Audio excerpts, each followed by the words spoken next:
Welcome to our 2025 Spring Bible Study. It's a little bit different tonight because there's nobody here but me. We had a wreck on Huckleberry Springs Road earlier today, and so the road's closed and nobody can get here. We were able to come in another direction, but most of our ladies didn't know that way in. So I'm going to go ahead with the review because that's all we were going to do on this first night anyway. And then we'll pick up next week beginning with chapter 20 of Genesis. So I called it our spring Bible study because I'm being optimistic that we won't have any more snow. We've had so much snow and so much cold, and we're all just a little bit over it. But we're continuing our 15th year, picking back up with our verse-by-verse study through the book of Genesis. And I'm excited to start back, and I'm always just a little bit nervous because I have to get back in the groove, get back in my routine of studying and preparing and how did I do things and what's the best way to do it. So how much to leave in, how much to leave out, that's really, really hard. But before we get into the review of our chapters, and the reason I do this, we're beginning, I think I said this year, on the 20th chapter of Genesis. But the reason that I do a review is because we always have new people coming in that watch the online videos or new women that come into our Bible studies. And so I want to catch us up.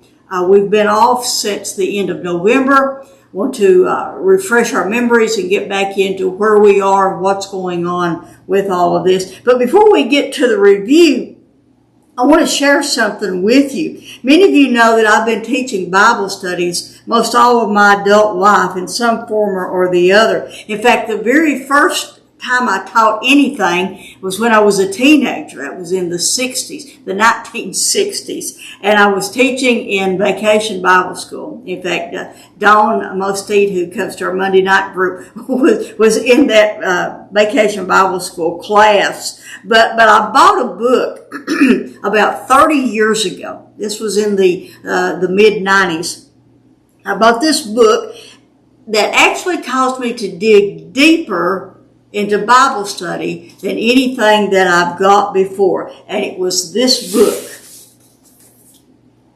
Yes, a book on the American Civil War. Now, how would that cause me to dig deeper into Bible study? Well, I remember it like it was yesterday. Those of you who are local may remember when there was a book warehouse in Pigeon Forge, Tennessee. I loved going there. Our boys hated it when we went there because I would spend so much time in there. But I found this book and I thought, how cool would it be to know all about the Civil War, to know about all the participants, all the generals, all the strategies, all the battles, the people, the places, everything that went into it. And so I bought this book, fully there was a whole series of these. But I bought this book fully intending on eventually getting the whole series when I finished this one. However, every time I picked it up and started to read it, something else would need my attention, or I'd say, I really don't have time to dig into that right now. And one day then I picked it up and the thought came to me, don't you think it'd be a little better if you knew that much about the Bible, about the people, about the places, about the battles and the conflicts and God's hand in people's lives?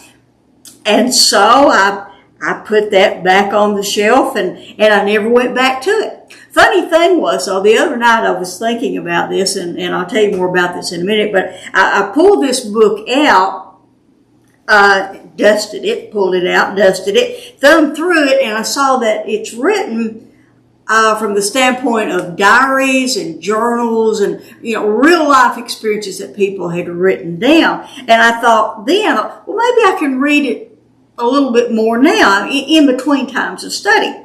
And then I thought, I really got that book on the coming kingdom that I want to finish. And I laughed to myself and I thought, nothing's changed, has it, Lord? But the initial reason that I got this book out this time was to make the point that this book contains real history. Nobody disputes that. You can take this book into any classroom in the world, any school in the world, and nobody would dispute that it's real history, real American history. It has accounts of a period of time in our own nation's history. Well, guess what? So does this book. Maybe not American history, but this book is real history. This is, everything in here is true. It's accounts, it's events that happen. I love how my friend Tony Crisp puts it. He says, this is not a history book, but when it speaks historically, it is factual. It's not a science book, but when it speaks scientifically, it is true. It's not a geography book, but the geographical details are completely accurate. In fact, a very well-known archaeologist, Sir William Ramsay, who lived in the late 1800s, set out to prove that Paul's travels in the book of Acts were pure fiction, because none of those places existed or seemed to exist in his day. So he took the account that Luke wrote in the book of Acts, and he followed Paul's missionary journey by Luke's account in Acts, and guess what? He found every single place that Luke described. He found it right where Luke said it was. It's the same in the Old Testament that where we've been studying. Since Israel has been back in the land, they have uncovered many places spoken of in the Old Testament and given them back their original names. And remember this, no archaeological find has ever disputed or disproved something from the Bible. To the contrary, it confirms, every archaeological find confirms what the Bible has taught all along. In fact, that's true with scientific discoveries, medical discoveries, geological discoveries, and a whole host of other discoveries. J. Vernon McGee once said, archaeology will eventually catch up with the Bible. And he's true. We're seeing it played out in our own culture. So, this book is true. This book is true. This book is as much history as is this book. So, before we jump in, though, to our overview, I want to talk about how the study begins. And I meant to have a copy of the lessons, but I forgot to bring that up here. When you come to the study, you will get a set of lessons. And the set will be for chapters 20 through 28. If you're new, coming to our studies, be sure and check in the back. We'll have those studies. We'll have maps. We'll have charts. We'll have all kinds of things for you to pick up. In your set, there will be a page that is specific with of specific things to look for in the chapter for the week. There will be additional scriptures if you have time or if you want to dig deeper. There will be applications. That's something that I've added new this year. I've not been really good on the application part. That's not really my strong suit, but I've added something for application. And I encourage you as you study, look for the application. So look for the application in the scripture that you're studying and be ready to share that with us. But that being said, because I write the lessons, and although I proof and I check the scriptures, I'm bad about transposing numbers. So if you have something and it doesn't seem to make sense, feel free to contact me. I may have transposed a number. I may have put a wrong scripture down. I may have said 1 Corinthians when I meant 2 Corinthians or something like that. I will have these, for those of you who are watching online, I will have these every week up online on my blog where you can download them. And there will be a link in the description box of this video where you can go to that blog. There will always be links to our studies. And by the way, as we live stream on Monday nights, after this, I will upload this video to YouTube, and then you can watch it later if you prefer to do that, or stop and start it, which is what I like to do with live feeds. I like to watch them later. So you will hurt my feelings if you say this doesn't make sense. I'll try to explain it. But if you would, for those of you who are present in our studies, when you get the set, look through it and make sure you have all of the lessons, or you don't have more than one copy of a particular lesson, because they're all done by hand and they're all done one at a time, so I do make mistakes. So let's get to the review. We began our study through Genesis last January, and I had always wanted to do a verse-by-verse study of Genesis, knowing that it would take about 3 years, and that's what I'm projecting, Lord willing, and the rapture doesn't happen, but that's what I'm projecting that it will take. We're starting into our second year of our study through Genesis. And the reason I've always wanted to do Genesis is because if we don't understand Genesis, we can't understand the rest of the Bible. Now, some commentaries and teachers call Genesis the seed plot of the Bible. Others call it the foundation of foundations. I have titled our study, The Very First Everything, because everything that we read in the book of Genesis is the first time for everything. It's the very first everything. It contains, and we've seen that as we've gone along, the very first of everything. And we'll continue to see that even as we get into the historical chapters. If the Bible just jumped in and started at the book of Exodus, what would we miss? Well, we'd be lost right off the bat, because the first word in Genesis 1 is a conjunction. It begins, "Now these are the names of the children of Israel, which came into Egypt. Every man and his household came with Jacob." The word "now" there is a connecting word. It's connecting back to something that has already happened. They came. Who came? They came from where? Why did they come? Why are they here? What is this telling us? We need to go back to Genesis to get the whole story and the whole picture. In Exodus, we have a family. Where did they come from? We have them wearing clothes and eating meat and marrying. Without Genesis, you don't have any grounding. You don't have any foundation. Without Genesis, what value does life have? And that's a big point of where we are today. Without value of life, why not take life from those who are simply too old or too damaged or too useless or too inconvenient? That's the things that are happening because we don't go back and see the value of life. It is in Genesis that tells us that life has value because we are created in God's image. And we have the very breath of God in us. So other questions that might come up if we just jumped into Exodus would be, why do people speak different languages? Why are there different nations? Why is there evil in the world? Why? We could go on with the whys. And all of these things are given to us in the book of Genesis. Now, I'm not going to rehash everything that we've covered when we began last January and then when we picked up again this past fall. But and I encourage you to go back on YouTube and watch those earlier videos. I'm going to cover some of that, but I go into much greater detail in those other videos. But just to refresh your memory a little bit. So just to give you a little bit of a review about the book.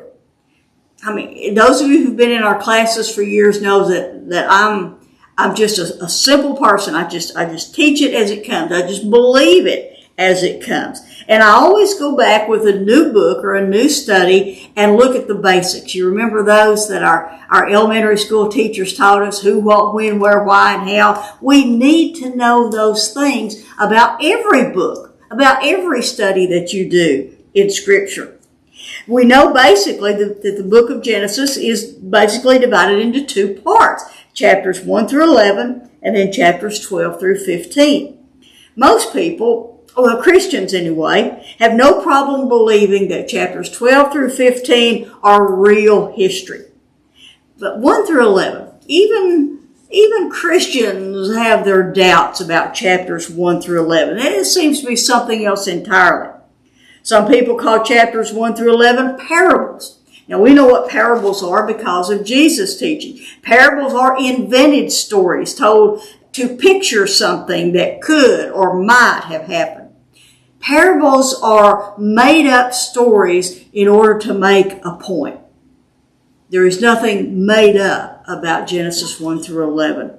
They're not parables, and they're not allegorical. Now, there may be some allegorical things. There may be some applications we can draw from them.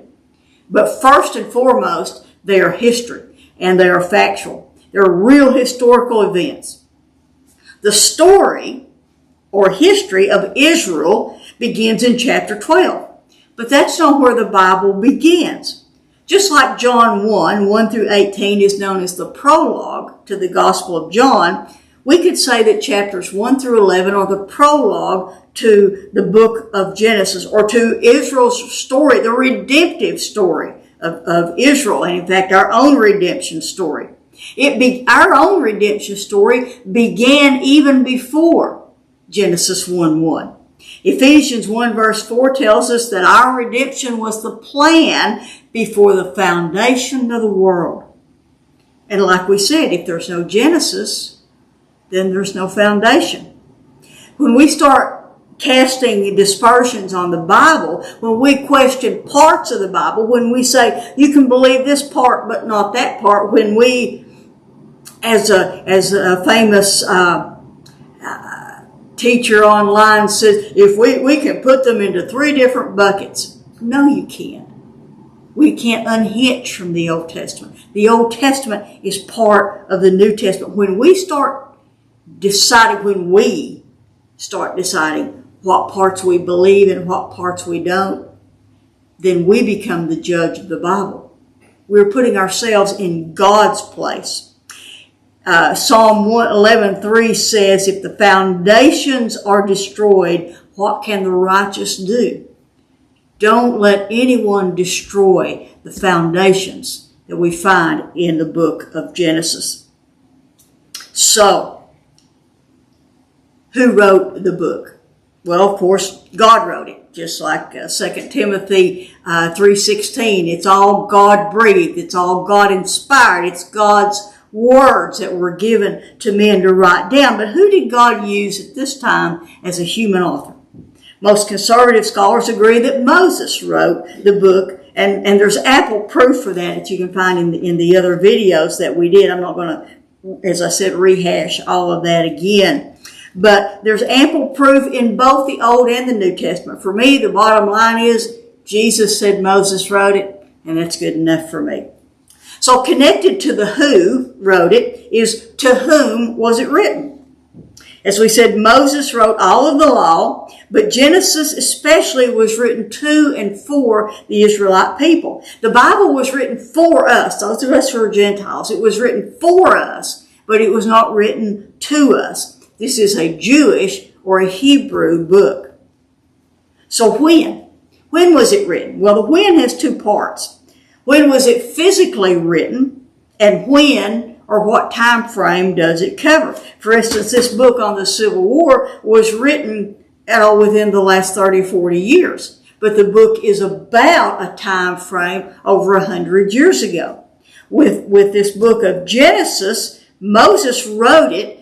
They wrote the entire Pentateuch, the first 5 books of the Old Testament, sometime between 1446 and 1406 BC. We know this because that's the period of the Exodus. That 40 years of wandering from the time they left Egypt until they get to the Promised Land. That was when it was physically written down. But what time frame does it cover? It covers a time frame from around 4004 BC. And I believe fully in young earth. I believe that creation happened about 4,000 years ago, or 6,000 years ago, 4,000 BC. But the book covers from around 4004 BC to somewhere around 1805 BC, from the creation to the death of Joseph. The book of Genesis, the entire book itself, covers about 2,200 years. But get this. This is really fascinating to me. The book covers, the first 11 chapters covers about 2,000 years of history. First 11 chapters.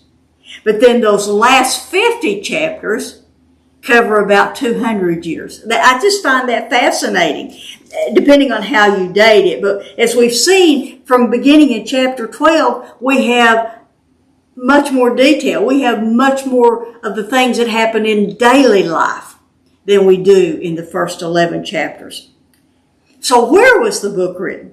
Well, this also has two parts. Where was Moses when he wrote it? And where is the book about? Now, Moses, in writing to the Israelites, was likely on the plains of Moab to the eastern side of the Jordan River.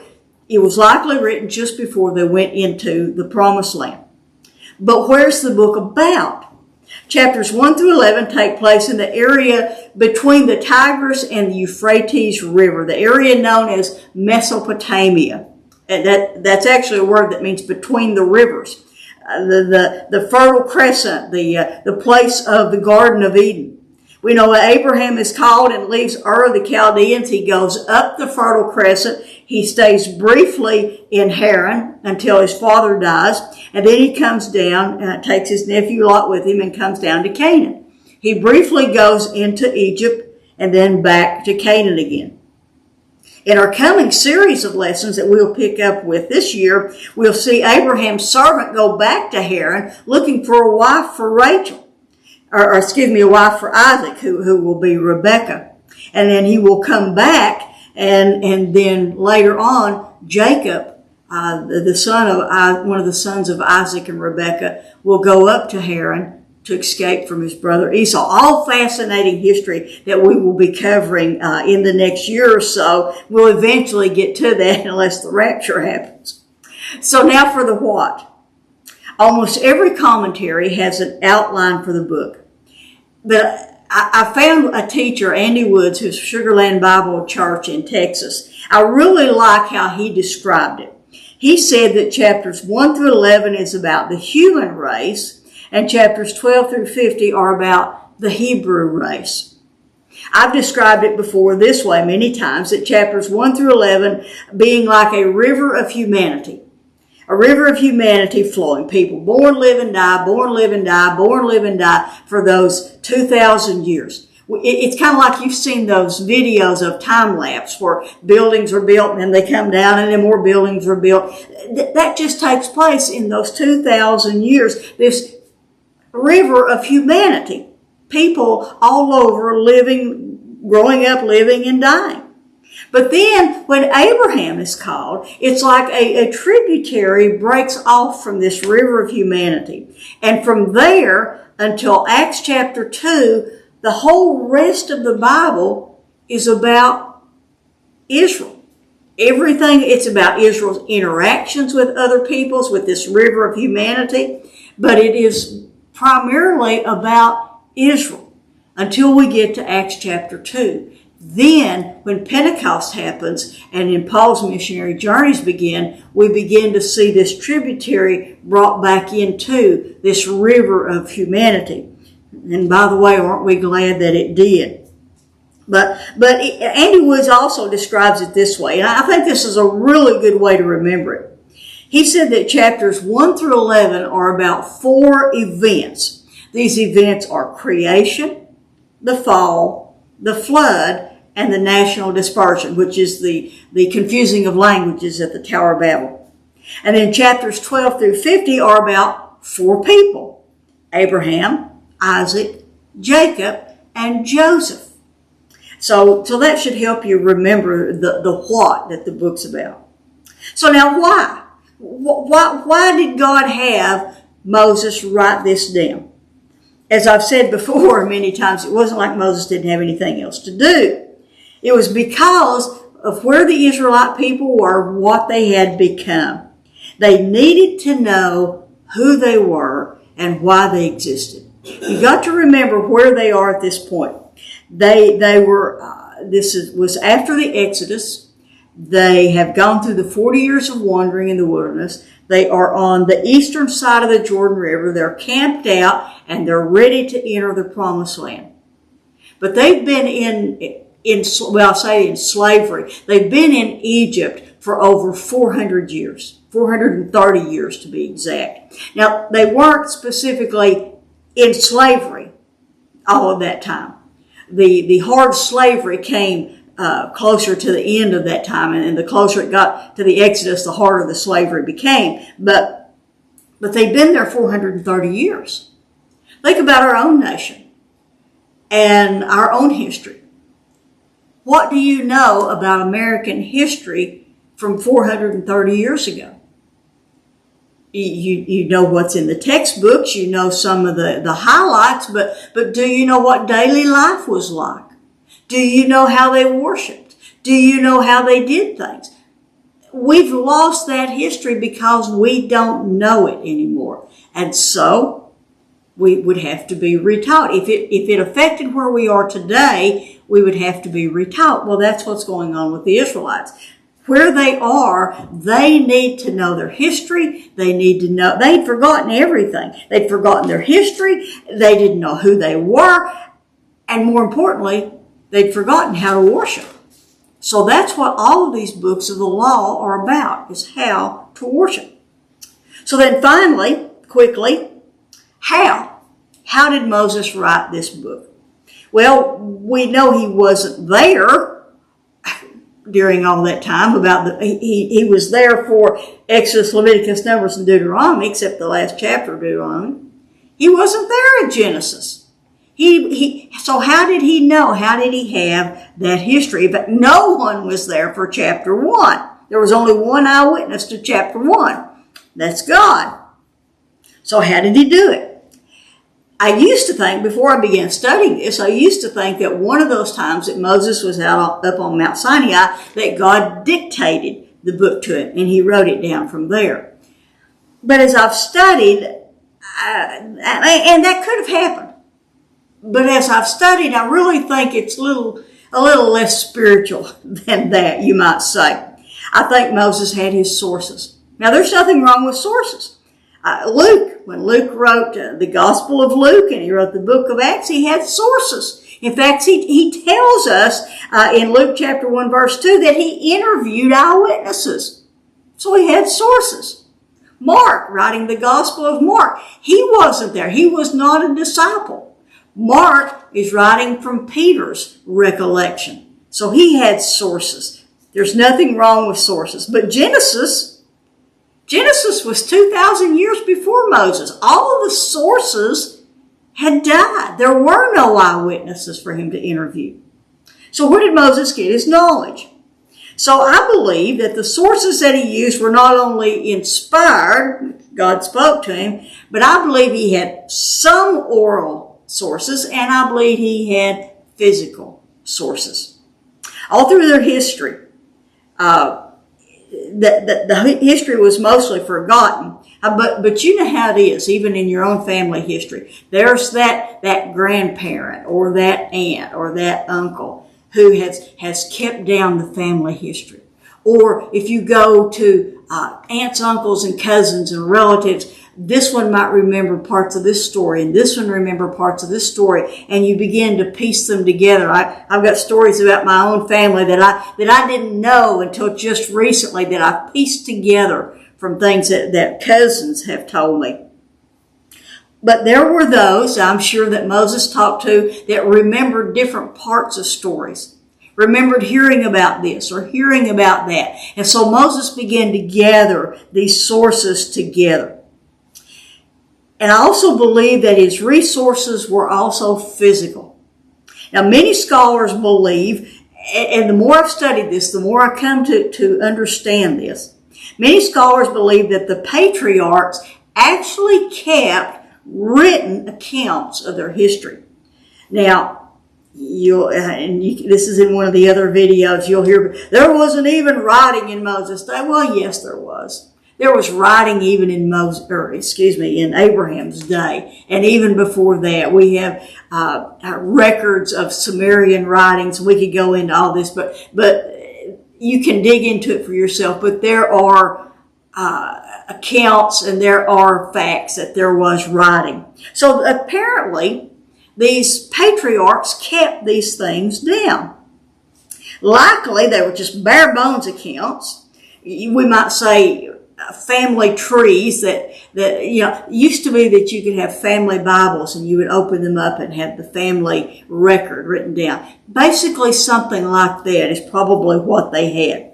And so these family trees, we've noted that in other places, and it seems that Moses is adding his own commentaries. You read this, you have bare bone facts, and then you'll have something that undoubtedly was written much later. Moses will say something to the effect, the name of this place used to be such and such, but now it's this. We know that's Moses adding the commentary back in.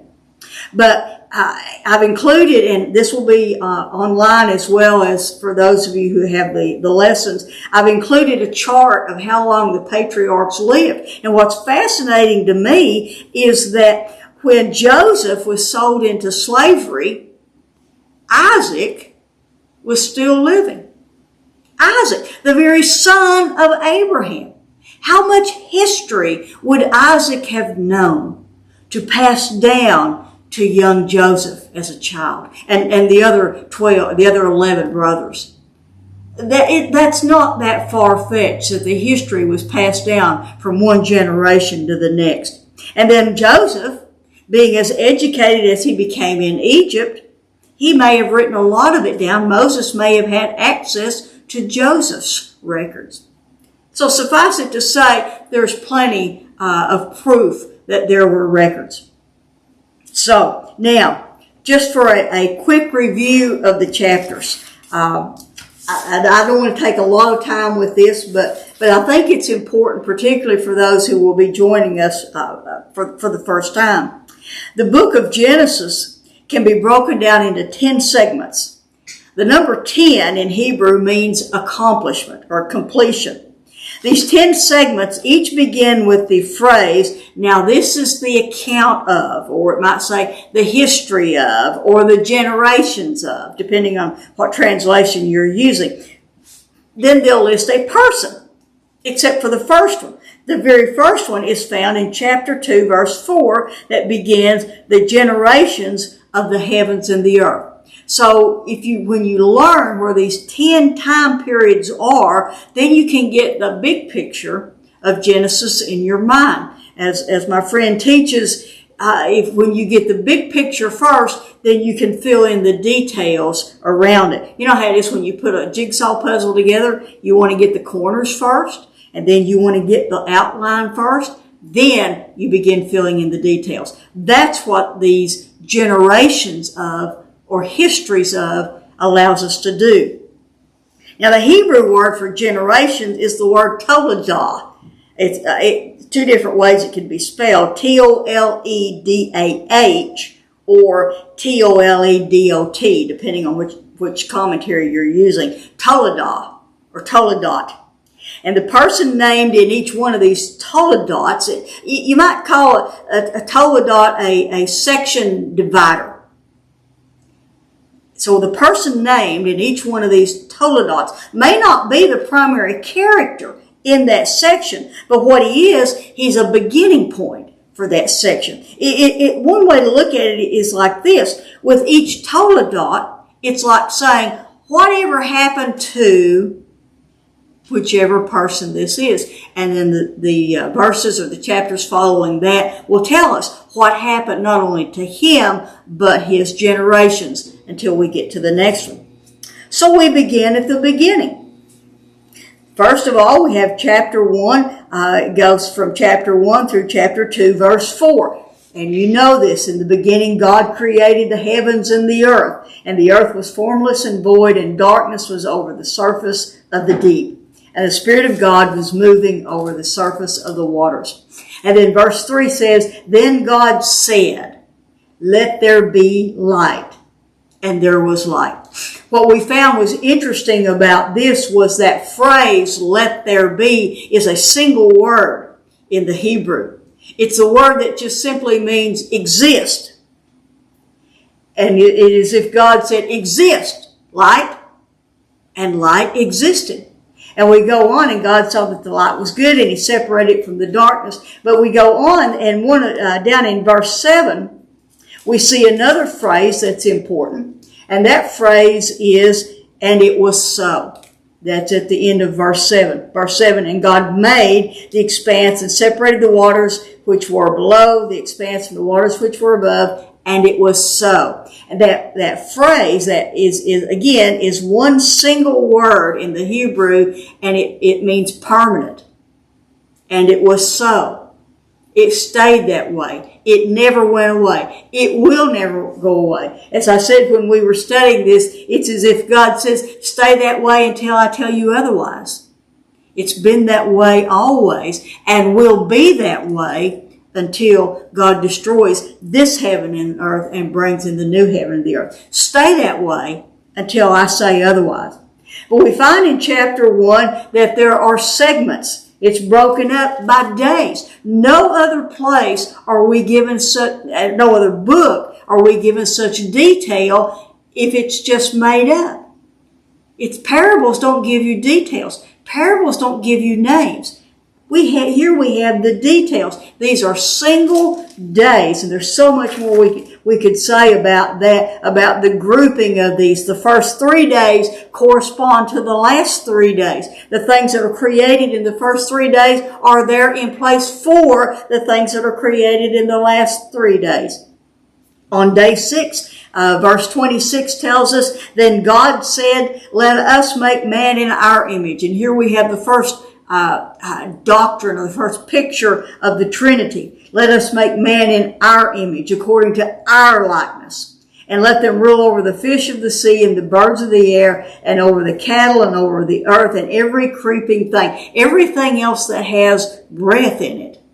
Man, though, has God's breath. Verse 27, and God created man in his own image. In the image of God he created him, male and female he created them. And God blessed them and said to them, be fruitful and multiply and fill the earth. Subdue it and rule over the fish of the sea, over the birds of the sky, and over every living creature that moves on the earth. And then God said, I have given you every plant yielding seed that is in it on the surface of the earth, and every tree and yielding fruit shall be food for you. I added that one because we were intended in the beginning to simply be plant eaters, vegetarians at the beginning. We were only to eat plants.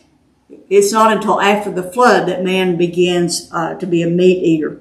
But then we come to chapter 2, and remember, there are no chapter and verse breaks in the original documents. So chapter 1 the thought goes through chapter 2, verse 3. Then God blessed the seventh day and sanctified it, because in it he rested from his work which he had created and made. And then verse 4 begins the first Toledot. The first, what do we know about the heavens and the earth? Verse 4 says, this is the account of. This is the Toledot of the heavens and the earth when they were created. We might say, what about that heavens and the earth? What happened to that after God created it? This is what happened to that after God created it. And from chapter 2, verse 4 through chapter 4, verse 26, we have what happened to the creation that God made. We saw that chapter 2 is not an additional creation. It's not another creation. It is details pulled out of the first chapter. Chapter 1 is an overview. We'll see that many times in the Bible. Chapter 1 is an overview. Chapter 2 goes back and fills in the details. We'll see that a lot. And so we have those details in chapter 2. And we see where the detail of God creating the woman, and the Lord God fashioned into a woman the rib which he'd taken from the man. God gave us the details. And then verse 24, for this cause a man shall leave his father and mother and shall cleave to his wife, and they shall become one flesh. And you can see here, this is something that Moses has added in. You can almost imagine Moses saying to these Israelites as he's given them the history, this is why we have marriage. This is why we do things the way we do it. This is why a man leaves his father and his mother and cleaves to his wife. This is why, because the details are filled in. And then there's chapter 3. And we know what happens in chapter 3. This is when sin enters the world. When Adam and Eve, Eve was deceived. Adam wasn't deceived. Adam knew exactly what he was doing. God had said to do this one thing. If you don't eat from this tree, you can have everything else. but don't eat from this tree. And you can imagine Eve looking at that tree. Man, it looks good. Oh man, I bet it tastes good. And then in chapter 3, we see the serpent coming in. He said, did God really say? God didn't. Look here. You're not going to die. Trust me, you're not going to die. And so Eve is convinced, and she was deceived. The serpent said, you will be like God. I'm not as sure that was her motivating point as it was just the fact that it was there and it looked good. And we're told in verse 6, and the woman saw that the tree was good for food. It was a delight to the eyes, and it was desirable to make one wise. Many pastors have taught this, connecting it with 1 John 2:16, which says, stay away from the lust of the flesh and the lust of the eyes and the pride of life. That's exactly. I remember Evelyn Laycock, a great Bible teacher that has passed on now. I remember her saying once, there's only 3 sins. There's only 3 kinds of sin. And it's these 3. Every other sin fits in to these 3. And then we know God looked for them. God asked the question, where are you? Now, does God ever ask a question for informational purposes? No. God asks questions to make us think about what we've done. And he said, where are you? And they said, we've hidden because we were afraid. Who told you that you were naked? God said. And then there comes the judgment. The judgment, well, first of all, there's the passing of blame. You remember that. Adam said, it's this woman's fault that you gave me. Eve said, it's the serpent's fault. And God then judges, first of all, he judges the serpent. And in verse 15 of chapter 3, God said, I will put enmity between you and the woman, and between your seed and her seed. He, and this is with a capital H, he shall bruise you on the head, and you shall bruise him on the heel. Satan knew from that point on that his days were numbered, and he set out from that point on to stop that from happening. And we saw that many times come up in these, particularly in these studies of the first 11 chapters. So we see it first of all in chapter 4.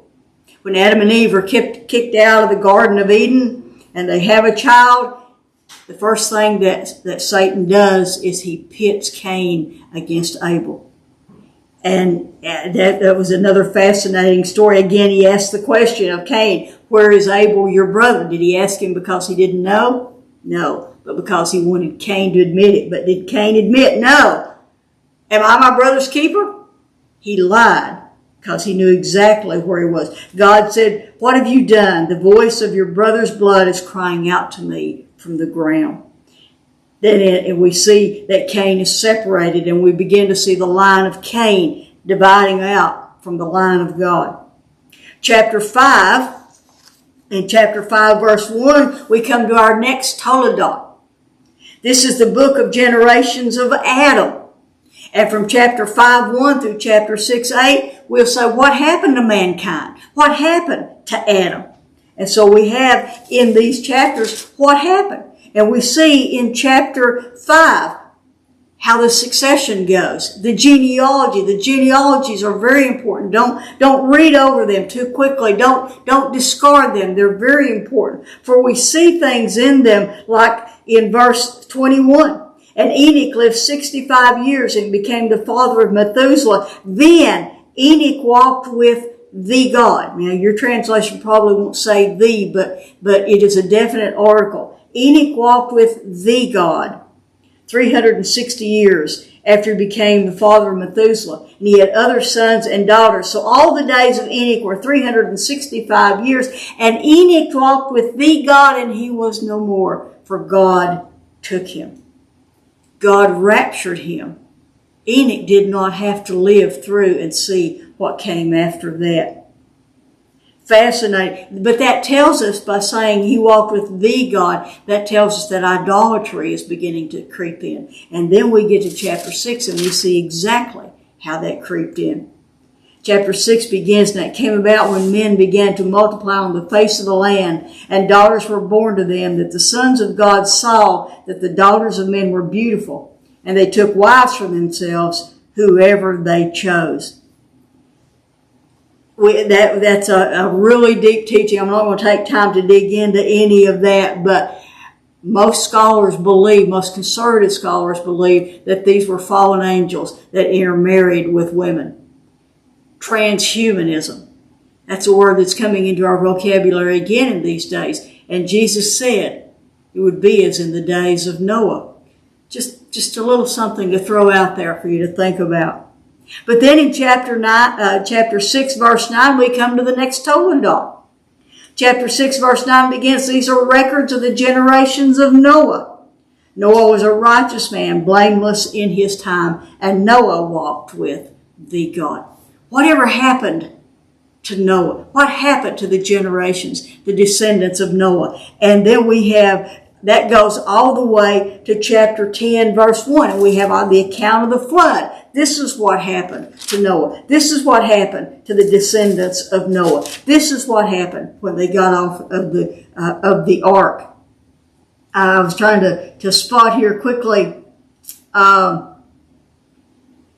In chapter 9, verse 4 is where we are told, verse 3, every moving thing, let me back up.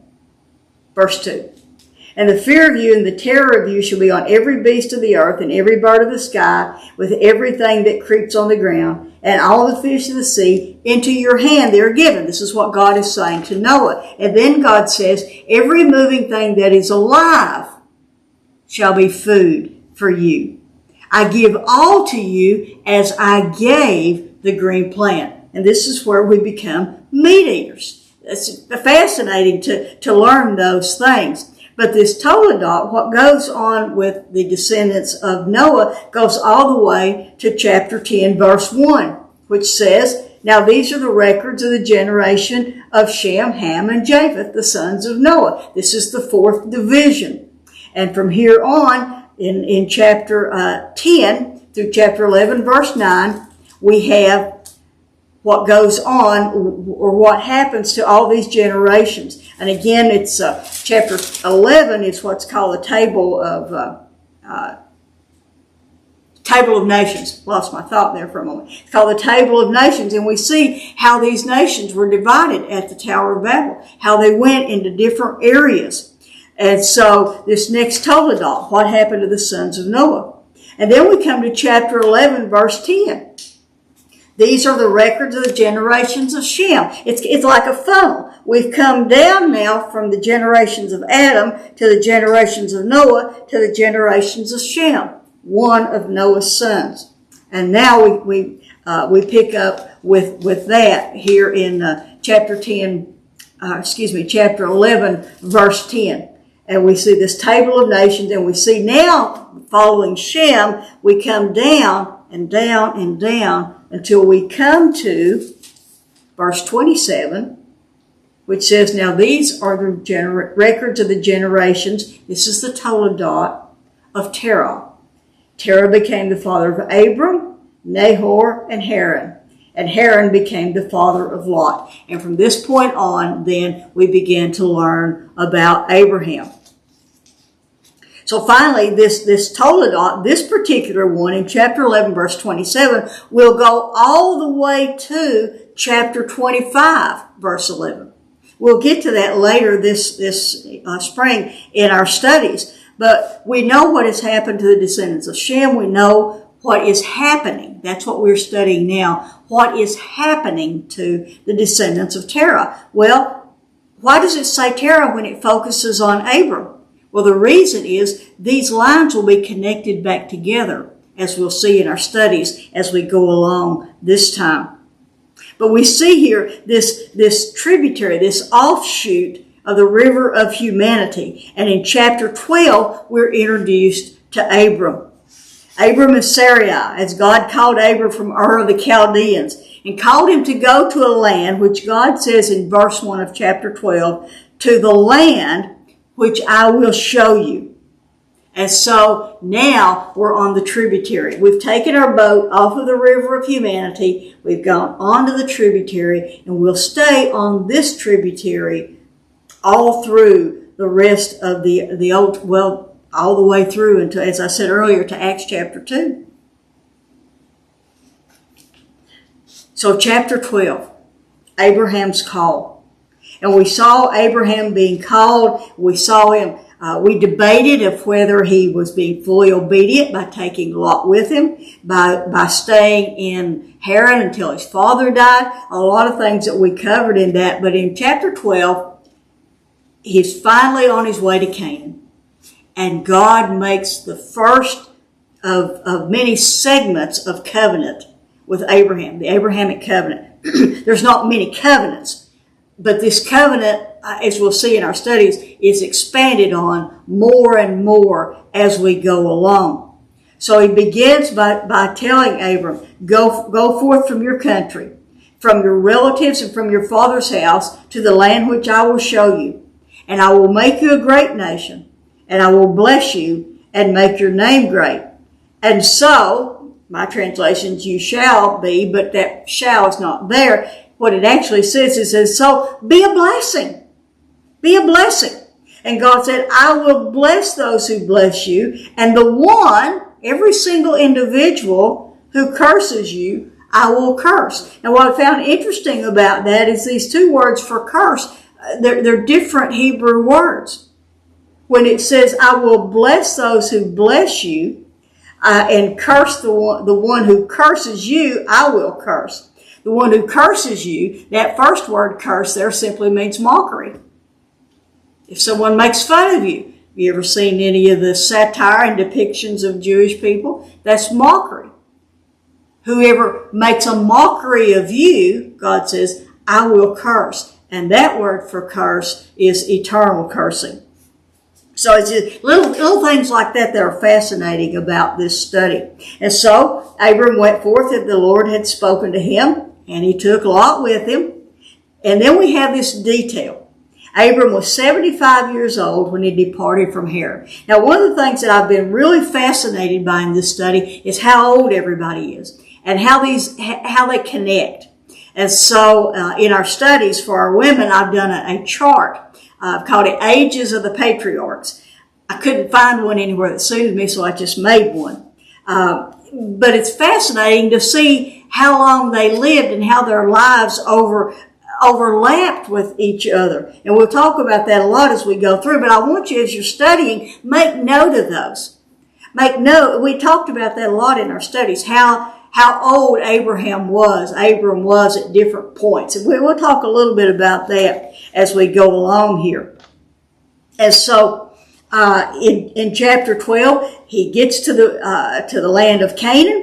It says in verse 6, he passed through the land as far as the side of Shechem to the oak of Moriah, and the Canaanite was in the land. And the Lord appeared to Abram and said, to your descendants I will give the land. It's another detail. And so Abram built an altar to the Lord. Everywhere Abram goes, he builds altars. We see that about him. But then something happens. There is a famine in the land. Abram faces his first test. There's a famine in the land. What will he do? Will he trust God, the God that led him to this place, or will he not? And as we saw, it was not. He went down to Egypt. Joe and I, my husband and I, we were talking earlier. God could have told him, don't go there. And we'll see later in our studies that there's a famine during the time of Isaac, and God tells him, don't go there. Don't go to Egypt. But God allowed Abraham to decide if he was going to trust God or not. And that just, I'm loving what I've learned about Abraham in this study. His strengths and even his weaknesses. He didn't trust God. And he went down to Egypt. And then, of course, he lied. He said Sarah, well, half lied. He said Sarah was his sister. She was literally his half-sister, but he said she was his sister. And then there were many, it says, great plagues were brought on Pharaoh because of Sarai. And then he was basically kicked out. It says, and Pharaoh commanded his men concerning Abram, and they escorted him out. You think of some of the old westerns on TV. They escorted him out of town. And he left. But not before all the things that he had been given. And one of those things were, it says back up in verse 16, that Pharaoh had treated, before he knew it, Pharaoh had treated Abram well for Sarah's sake, and gave Abram sheep and oxen, donkeys, and male and female servants. We'll see how that shows up later. But now he's run out of dodge, as we might say. And in chapter 13, we find Abram, Sarai, and Lot coming back from Egypt. And verse 2 says, now Abram was very rich in livestock, in silver, and in gold. But then something happens in chapter 13, just like something happened in chapter 12 that will have far-reaching effects. Something will happen in chapter 13 that also has far-reaching effects. And that is, since both Abram and Lot were very rich, there was not room for both of them. It said that there was strife between the herdsmen of Abram's livestock and the herdsmen of Lot's livestock. And Abram, being the patriarch, could have told Lot to leave. But being a very humble man, he went to Lot and said, please, let there be no quarrel, no strife between you and me, nor between my herdsmen and your herdsmen, for we're brothers, we're family. Don't let this cause a division between us. You look, Abram said, you look, and if you want to go that way, I'll go this way. If you want to go this way, I'll go that way. You take. Again, he said, please do this. And then in verse 10 of chapter 13, we're told, and Lot lifted up his eyes and saw all the valley of the Jordan, that it was well watered everywhere. And we can see Moses adding in a bit of commentary. This was before the Lord destroyed Sodom and Gomorrah. It was like the garden of the Lord, like the land of Egypt as you go to Zoar. And then verse 11 is very telling. So Lot chose for himself. The tense of that, anytime you see a phrase like that, or even two pronouns used together, he, himself, or something like that, that tells us that it's an internal decision.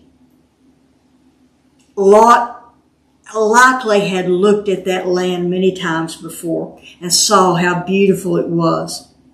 So Lot chose for himself the valley of the Jordan, and Lot journeyed eastward, and thus they separated from each other. Once Lot leaves, then it says, let me go back to this. Abram settled in the land of Canaan, while Lot settled in the cities of the valley.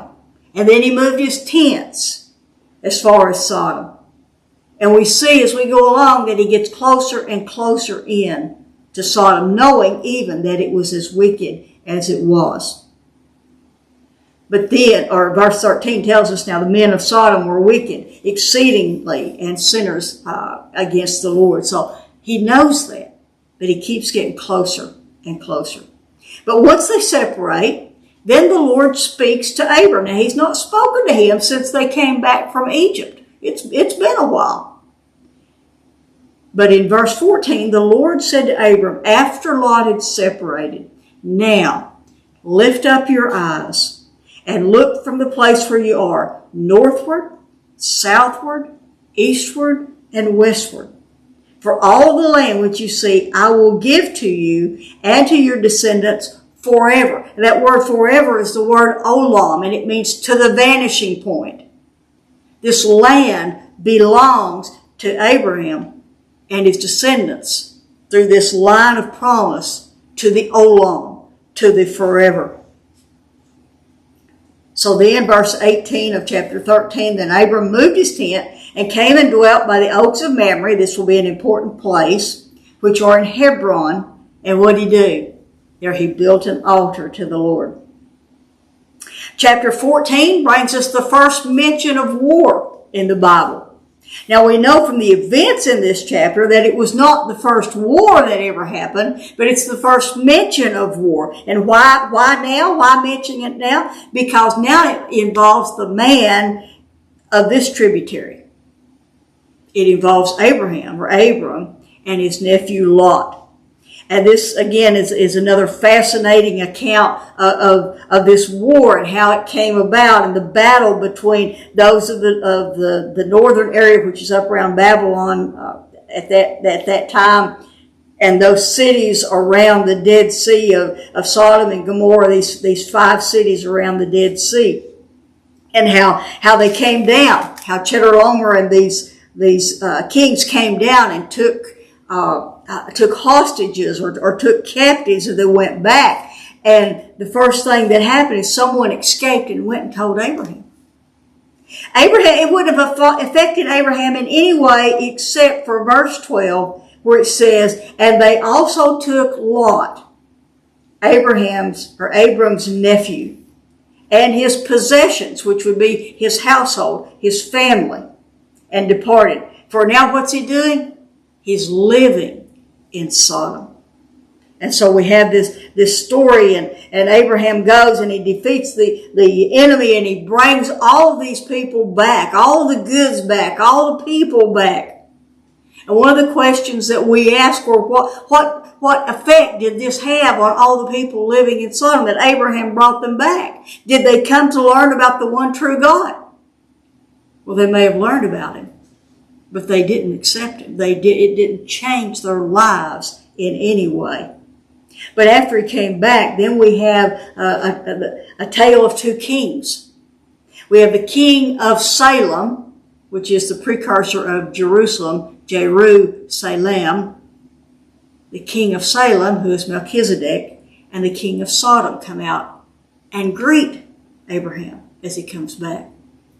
And the king of Sodom offers Abraham all these goods and all these things, and Abraham doesn't take them.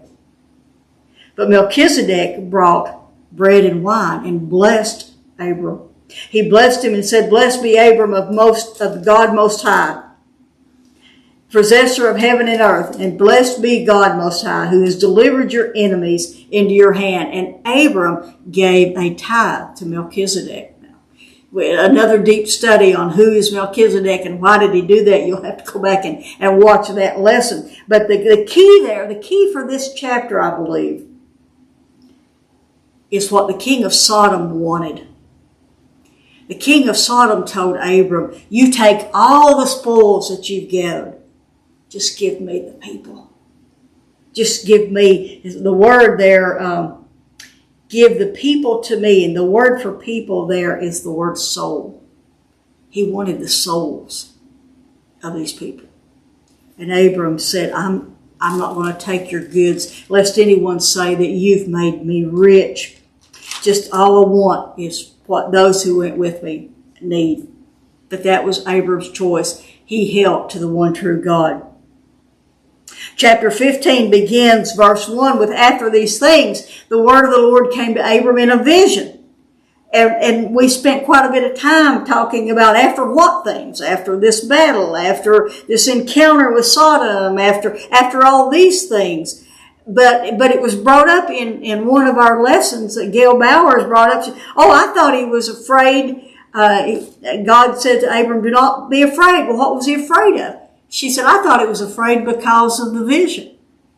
Well, that may be what it was.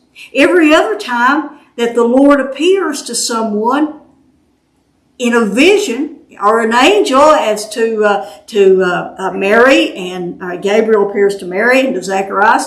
What's the first thing when an angel appears to someone, or the angel of the Lord appears? What do they say?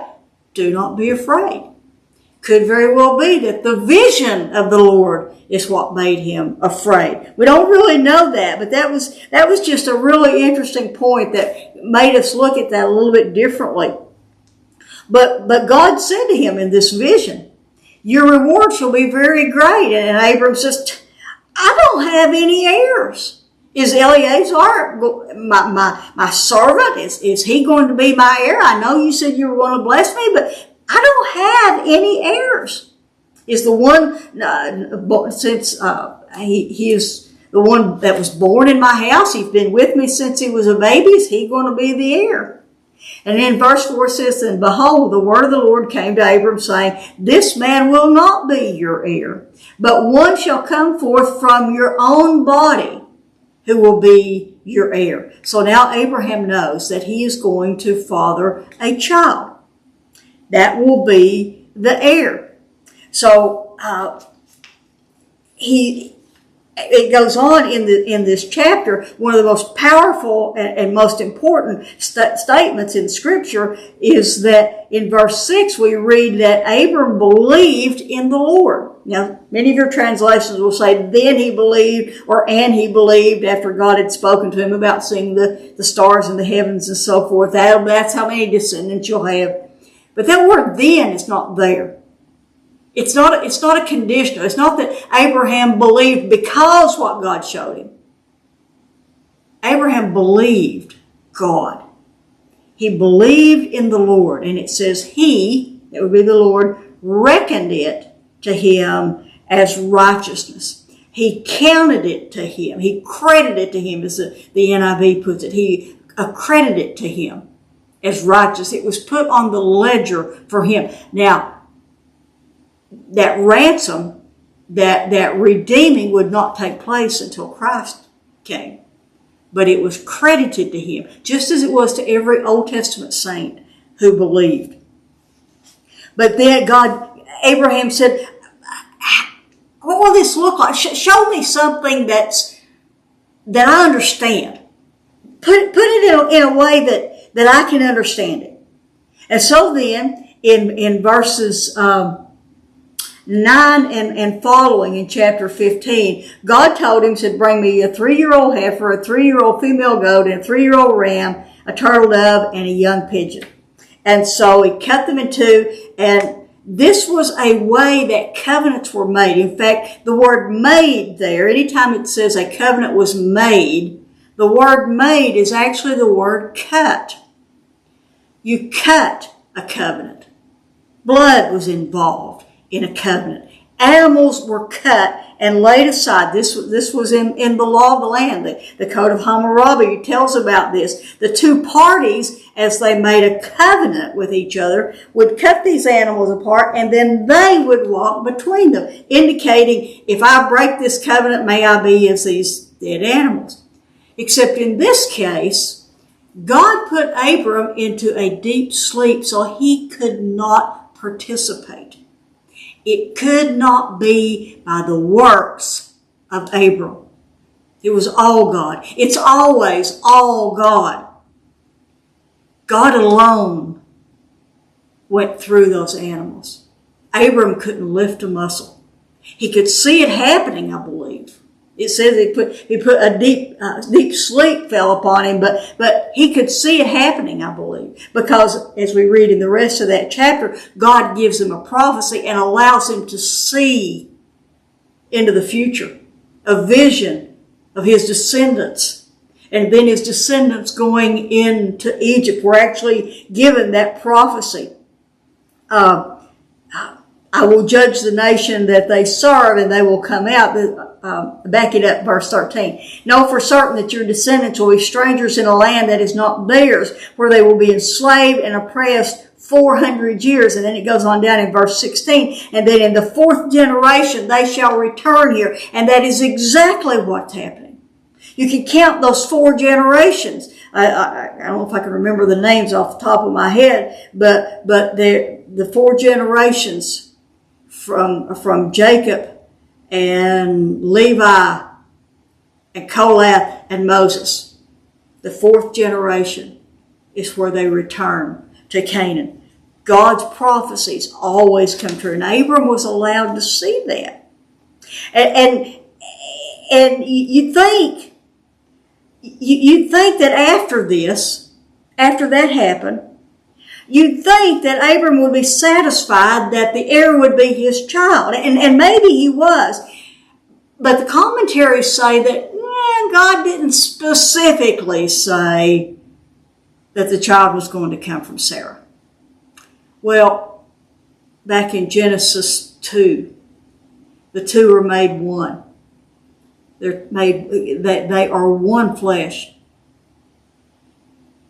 And anything that would be happening to Abraham would be happening to Sarah. But we come to chapter 16.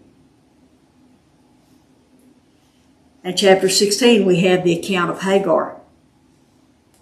And we went into great detail when we studied this. I've seen commentaries that said that Sarah deceived Abraham, or Sarah, they contrived against the Lord. They concocted this plan. The more I've studied this, the more I see them as just two flawed individuals. They're just trying to make things happen. They thought they needed to help God. And so Sarah, Abram's wife, had borne him no children, and there was that Egyptian maid. You remember being back down in Egypt? They acquired that Egyptian maid, and Sarah said, please. I used to think Abram didn't take much to convince him. But the more I've studied it, the more I think that he was reluctant. That he really was reluctant. That he really did love Sarah. He really didn't want to do that. And she said, please, go into my maid. Perhaps I shall obtain children through her. And Abram listened. He hearkened to the voice of Sarah. Now, you may have a totally different take on this. And their motives we can disagree on, debate on, but the bottom line is what happened. And Hagar became pregnant. And we know that story. She left, and the angel of the Lord, first time the angel of the Lord, pre-incarnate Christ, appears to anyone in Scripture, it's to an Egyptian woman, Egyptian maid. And he told her to go back to Abraham and Sarah. And so she did. And we come to the end of chapter 16. So Hagar bore Abram a son, and Abram called the name of his son, whom Hagar bore, Ishmael. And then we're given another time stamp.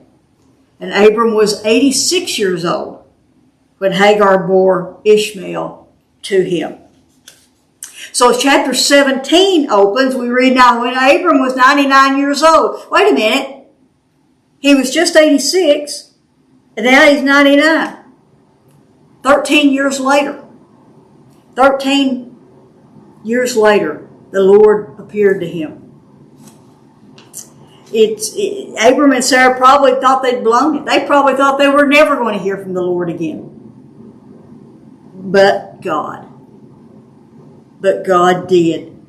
And God said to him, I am El Shaddai. I am God Almighty. Walk before me and be blameless. I will establish my covenant between me and you. Yeah, read these and count the I wills. I will multiply you exceedingly. I will do this. I will do that. All through this chapter, the I wills that God will do. And so God says in verse 7, I will establish my covenant between me and your descendants after you throughout their generation for an everlasting covenant to be God to you and your descendants after you. And I will give to you and to your descendants after you the land of your sojournings, all the land of Canaan, for an everlasting olam, to the vanishing point, for an everlasting possession, and I will be their God. And so the sign of that covenant would be circumcision. And so we have that in the rest of this chapter, how this sign would to be every male among you is 8 days old shall be circumcised. And we'll see that going on when Isaac is born. And then in verse 15, God said to Abram, let me back up. Back in verse 5, no longer shall your name be called Abram, but your name shall be Abraham. And the letter H is added to his name. And then down in verse 15, the same thing with Sarah. The letter H is added. Now, it's interesting in the Hebrew alphabet that the letter H is the 8th letter of the alphabet. The number 8 indicates new beginnings. And also that letter indicates grace. Abram and Sarah found grace in God's eyes. And he changed their name and gave them a sign of the covenant.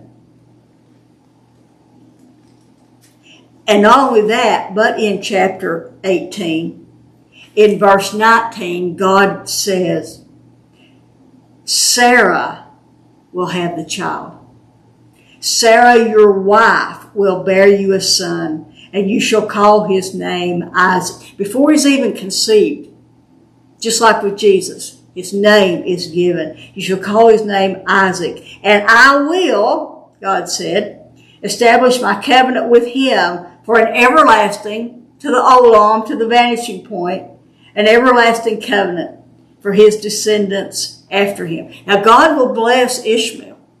Ishmael may have not even realized how blessed he was, but God blesses Ishmael because he's a descendant of Abraham. And in verse 24, Abraham was 99 years old when he was circumcised in the flesh of his foreskin, and Ishmael his son was 13 years old when he was circumcised in the flesh of his foreskin.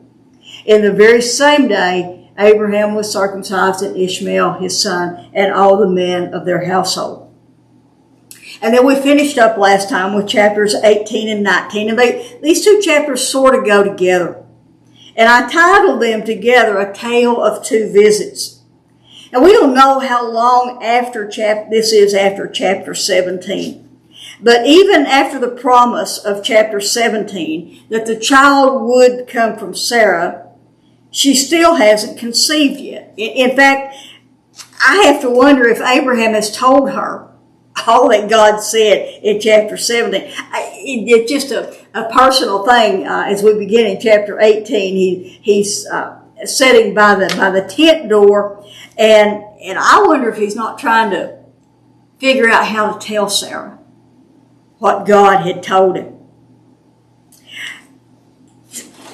So God had told him that she would have the child, and the reason I think that is because later, when these visitors come, which we later find out is God and two angels, when God says that Sarah will bear a child, she laughs like she hasn't heard that before. When she overhears that. We began chapter 18 and we talked about how long it would take to prepare this meal. Abraham prepares this feast and puts out before these three visitors.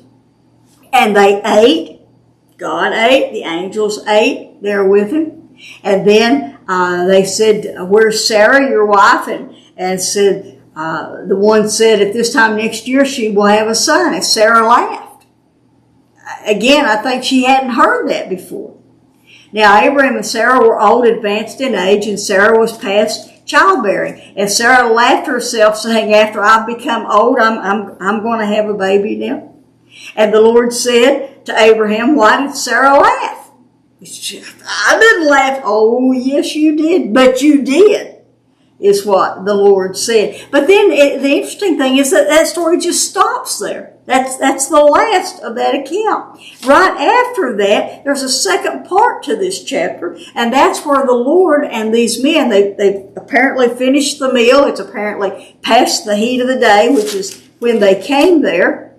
But they rose up from there and they looked down towards Sodom. They're on a higher elevation. So they physically looked down, but they also spiritually looked down because it was a dark, dark place.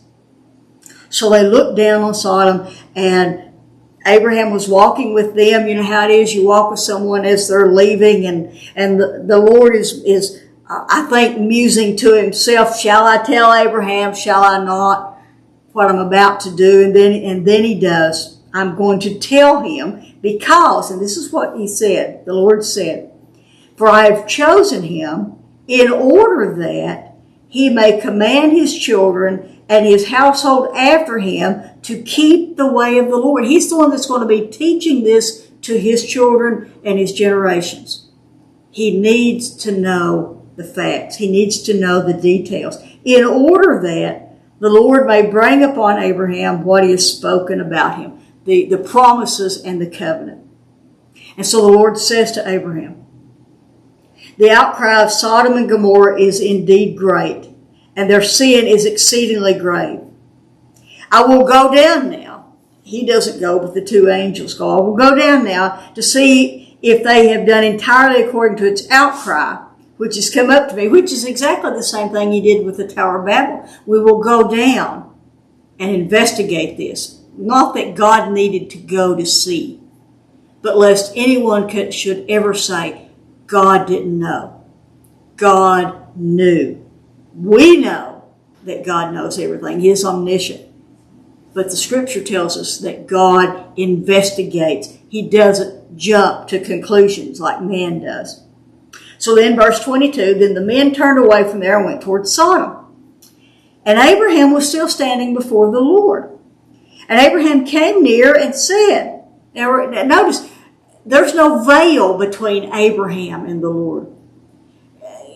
God spoke with him face to face.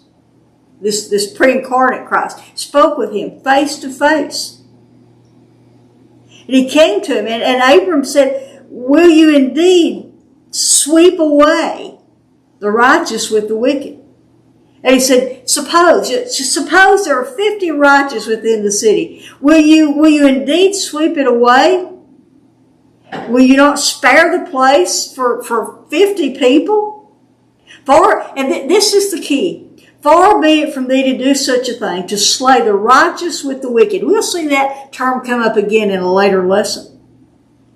So that the righteous and the wicked are treated alike. And Abraham said, this is not like you to do this. Far be it from thee. Shall not the judge of all the earth do what is right? I love that. I love that phrase. Shall not the judge of all the earth do what is right? You can trust God to do what is right. As hard as it is sometimes to see, as hard as it is sometimes to understand, God will do justice.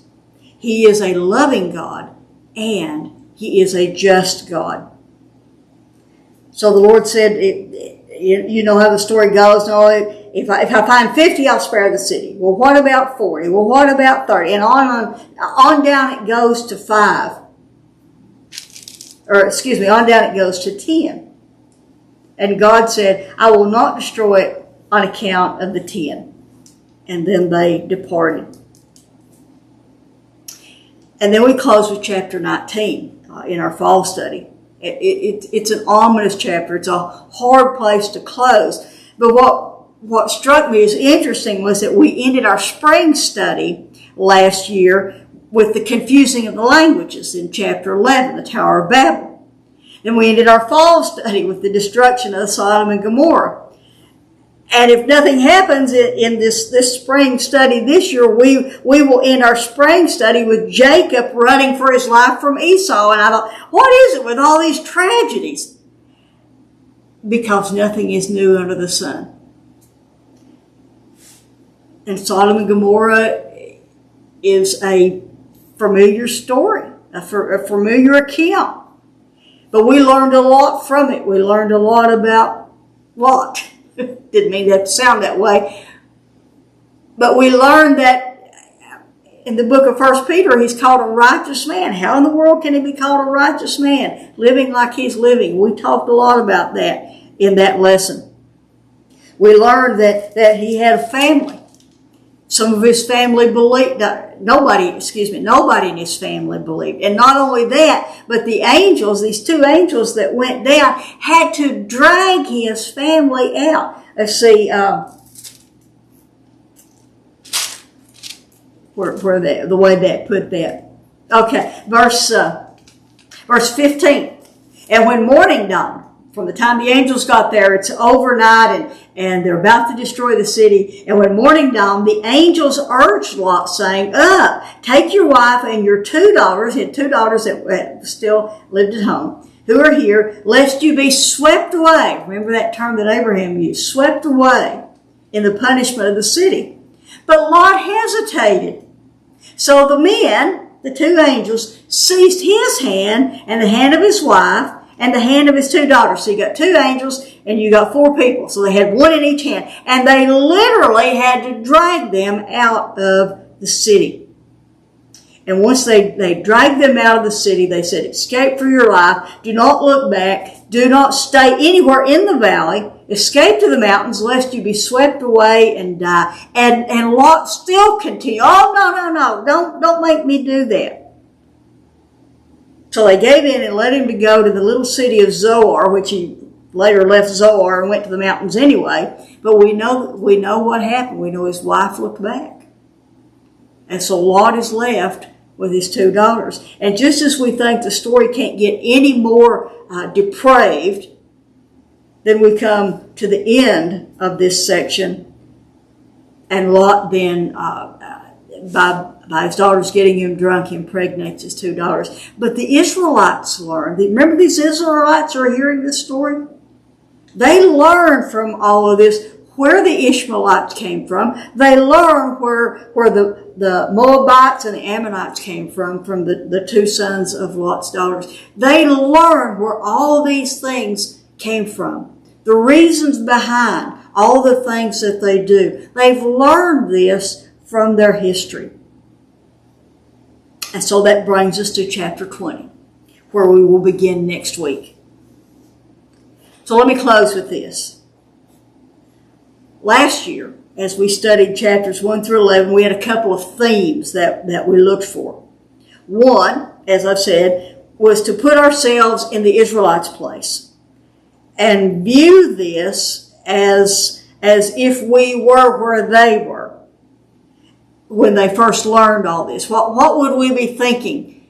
Would we be caught up in the story? Would we say, oh, so that's how that happened? Put ourselves in the Israelites' place when they learned all this. But second, we looked at just how Satan would work in trying to thwart God's plan for this seed of the woman to come about. You see that very clearly in the first 11 chapters. It doesn't come up so clearly in the second chapters that we've studied, unless you talk about the temptations. Was it Satan who was tempting Abraham to go to Egypt, or all these different things? Was it Satan who tempted Lot to go to Sodom and Gomorrah?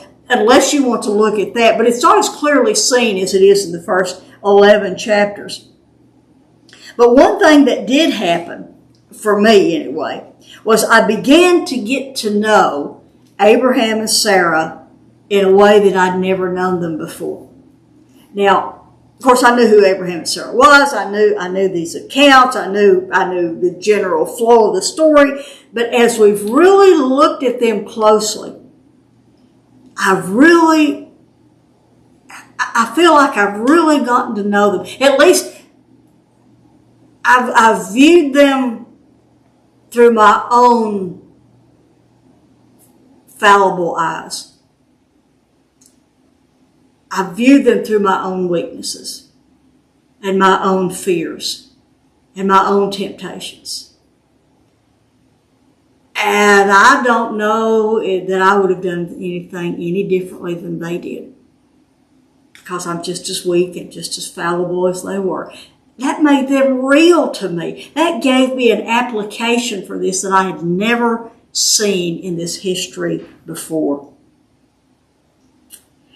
And so as we continue our studies this year, we'll just get through, Lord willing, and we don't get any more snow dates, we'll just get through 10 lessons from now to the end of April.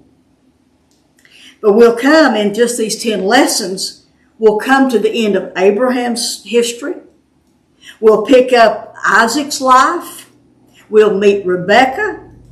We'll be introduced to their twin boys, Esau and Jacob's sneaky ways.